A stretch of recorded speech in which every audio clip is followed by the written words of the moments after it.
Sam Hamis. Wajiandae Mheshimiwa Injinia Mwanaisha Ulenge, Mheshimiwa Neema Gerard Mwandabila na Mheshimiwa Jacqueline Kainja. Nakushukuru Mheshimiwa Mwenyekiti na mimi kunipa nafasi kuwa sehemu ya wachangiaji katika bajeti hii ya Wizara ya Afya. Mheshimiwa Mwenyekiti, ni kwamba Wizara ya Afya imebeba dhamana kubwa sana katika nchi yetu, lakini ni wizara ambayo hivi tunavyozungumza yako mambo mengi sana. Wizara ya Afya bado serikali yetu haijaweka kipaumbele kikubwa sana katika wizara hiyo. Tunaipongeza Wizara ya Afya pamoja na kuwa na watumishi wachache, lakini wameweza kufanya kazi kubwa sana ya kuhakikisha Watanzania wanakuwa salama. Mheshimiwa Mwenyekiti, hakuna mbadala katika afya. Binadamu anatibiwa, lakini binadamu hana spare, kwamba unaweza kuweka spare mpya akarudi kuwa mpya. Linakuwa ni jambo gumu sana. Ikifikia mtu kuumwa, akaugua mtu au wazazi au nani, kwa ni jambo ambalo familia yote inakosa amani, na hasa wakiugua watoto wadogo, wakiugua kina mama, hali kadhalika sisi ambao labda ndio nguvu kazi ya familia, ukaugua baba, ukawa huko kitandani. Kwa nini nayasema haya? Ni kwamba serikali imejitahidi sana kuboresha miundombinu ya afya nchini. Hakuna mahala katika nchi hii ambako serikali haijaweka mkono wake. Serikali ya awamu ya 6, Mheshimiwa Mwenyekiti, imefanya kazi kubwa sana katika miundombinu. Kwa mfano, mimi tu nimeingia katika jimbo la Sengerema, tumejenga hospitali ya wilaya mpya kabisa. Na katika hiyo hospitali ya wilaya bado, pamoja na kujengwa kwake, ina mambo mengi sana ambayo bado yamepungua, lakini ina vifaa vingi sana vipya vimepelekwa pale katika ile hospitali ya wilaya. Namshukuru naibu waziri, tumekwenda naye katika hospitali ya wilaya, tumekwenda naye DDH ameona, lakini tumekwenda naye na hospitali ya wilaya iliyojengwa kwa ajili ya halmashauri yetu. Tumepewa mitambo mingi, vifaa viko vingi, lakini tumejengewa vituo vya afya. Tumejenga vituo vya afya zaidi ya 6, Mwenyekiti, na Wizara ya Ujenzi ilipatia majengo kwa ajili ya kituo cha afya sehemu inaitwa Busisi. Pia pale tulikwenda na Mheshimiwa naibu waziri, alikwenda kuangalia wakati wanapokea majengo hayo. Sasa kwa nini nasema hivyo? Tunazo zahanati sisi kama 31, lakini tuna zahanati mpya tena zimepata pesa, zimejengwa kama zahanati 13 katika vijiji tulivyonavyo, vijiji 71. Pia na vyenyewe vina ujenzi unaendelea wa maboma. Tuna maboma zaidi ya maboma 30 ya zahanati hizo mpya. Tuna vituo vya afya tayari na vyenyewe vimeshapata vifaa vyake, na bahati nzuri zaidi tunashukuru Wizara ya Afya ni kwamba wametuletea majokofu kwa ajili ya mochwali mpya. Tumepata majokofu katika vituo vya afya vya Kagunga pamoja na Katunguru, na hivi tunategemea Mungu akijalia tunapata katika kituo cha afya cha Ngoma Butimba, na kituo cha afya Kijuka, na kituo cha afya Kanyelele na Sima. Hii inaonyesha jitihada za serikali, imewekeza miundombinu sehemu kubwa sana. Lakini wizara hii, Mheshimiwa Mwenyekiti, madaktari imekuwa shida, madaktari imekuwa shida kubwa, pamoja na kuajiri wahudumu wa afya na madaktari, lakini huwezi kuwa na vituo vya afya 7 ukiweka na vituo vilivyokuwepo 3 na vituo vya afya 10 hospitali ya wilaya, alafu hakuna daktari bingwa katika wilaya. Na sisi katika sera ni kwamba tuko tumekubaliana katika sera yetu sisi ya afya ni kwamba kila wilaya itapata ingalau surgeon mmoja na itapata physician mmoja. Sasa hili jambo serikali imekuwaje hili jambo kukosekana? Kwa sababu kuna magonjwa ambayo yangeweza kutibika huko katika mawilaya yetu, lakini tunalazimika sasa kwenda katika hospitali za rufaa. Hali inakuwa ni mbanano mkubwa.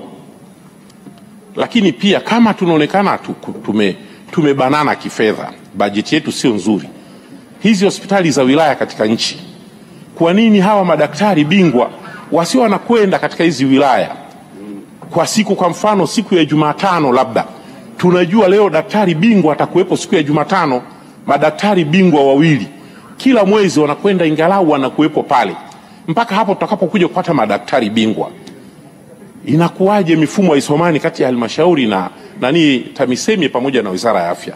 Ili jambo, serikali ni moja, baba mmoja, mama mmoja.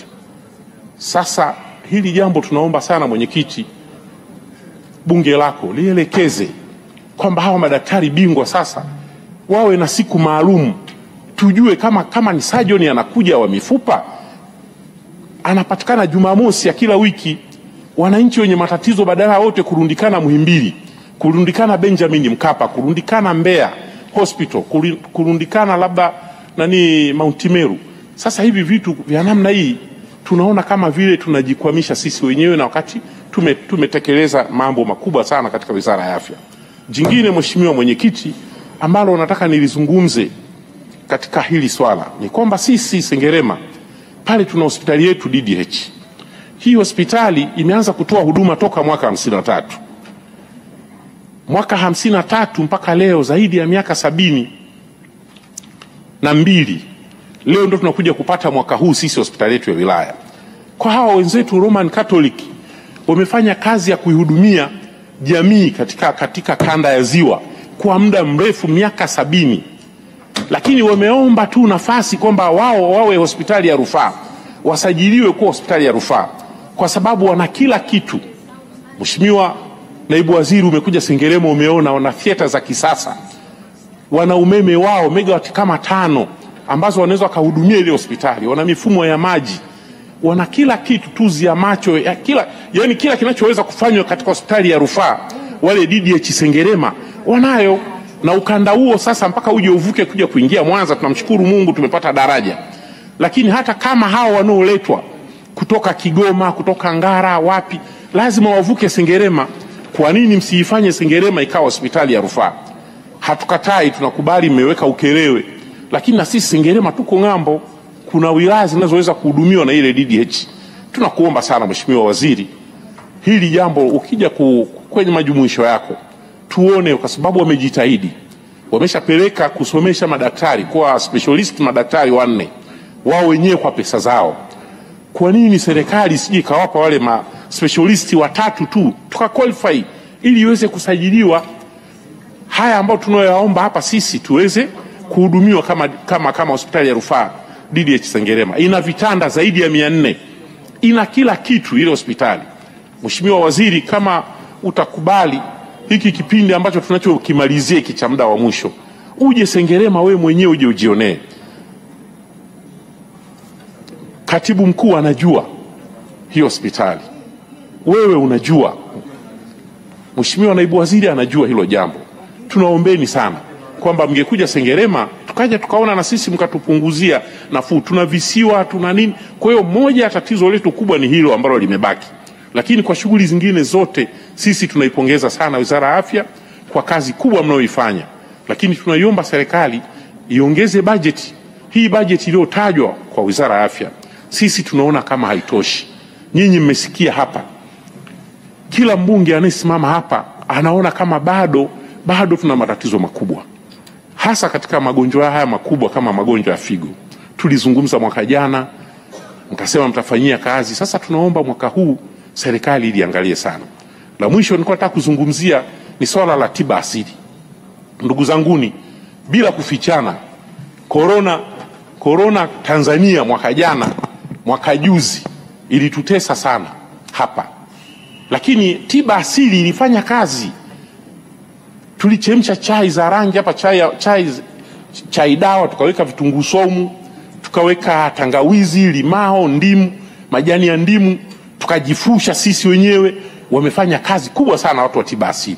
Lakini hatujajua, je, hamjagundua tu kwamba tiba asili imesaidia kiasi gani? Mbona mkija hapa mnatoa maelezo, mmesoma hotuba yako Mheshimiwa Waziri, hukulizungumza kabisa swala la tiba asili. hawa watu unawasaidia namna gani? Tumeona tu wametambulishwa hapa watu wa tiba asili, lakini yako magonjwa kama kifafa hayatibiki hospitalini, hawa wanatibu. Na sasa hivi wanatibu mpaka kisukari, wanatibu magonjwa mengi sugu, mpaka ini wanatibu watu wa tiba asili. Hebu tuwatambueni sasa vizuri, na leseni zao huko vijijini zimekuwa shida sana kupatikana. Kwa hiyo unakuta mganga. Mheshimiwa, nimalizie mheshimiwa. Naomba malizia hiyo. Namalizia tu. Ni kwamba hebu punguzeni hizi leseni. Huu rasimu wa kupata leseni watu wa tiba asili, hebu mbiondoe. Kwanza leseni za tiba asili zingekuwa bure tu, hao watu wanatusaidia sana. Maeneo ambako hakuna hospitali wametulinda kwa muda mrefu. Asante sana, naunga mkono hoja. Asante na kushukuru.